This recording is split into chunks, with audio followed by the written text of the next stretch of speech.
Hi friends, చాలా రోజుల నుంచి అనుకుంటున్నాను 7 శనివారాల వ్రతం చేసుకోవాలని. సో ఇప్పటికీ కుదిరింది. ఈరోజు మొదటి వారం ఎలా చేయాలో అని కొన్ని వీడియోస్ చూసి అందులో ఒకటి సెలెక్ట్ చేసి వాళ్ళు చెప్పిన విధంగా ముందు రోజే పూజకు కావాల్సినవన్నీ తీసుకొచ్చాము.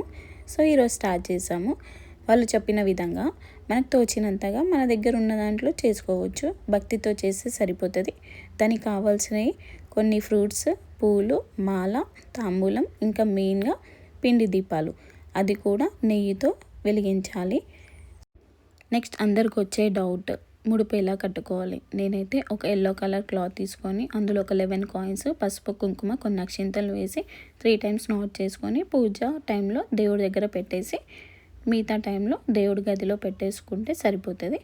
ఇంకా పిండి దీపాలు ఒక 7, అందులో 7 వత్తులు నెయ్యితో వెలిగించాలి. సో ఈరోజు ప్రసాదం వచ్చేసి లడ్డూలు, ఇంకా 7 వెరైటీస్ ఆఫ్ ఫ్రూట్స్ పెట్టాము. లాస్ట్కి తాంబూలం ఇవ్వాలి, ఎవరికైనా పర్లేదు. సో మా ఇంట్లో మా చిట్టి తల్లికి ఇచ్చేసాము. మా వీడియోస్ ఎలా ఉన్నాయో చూసి చెప్పండి.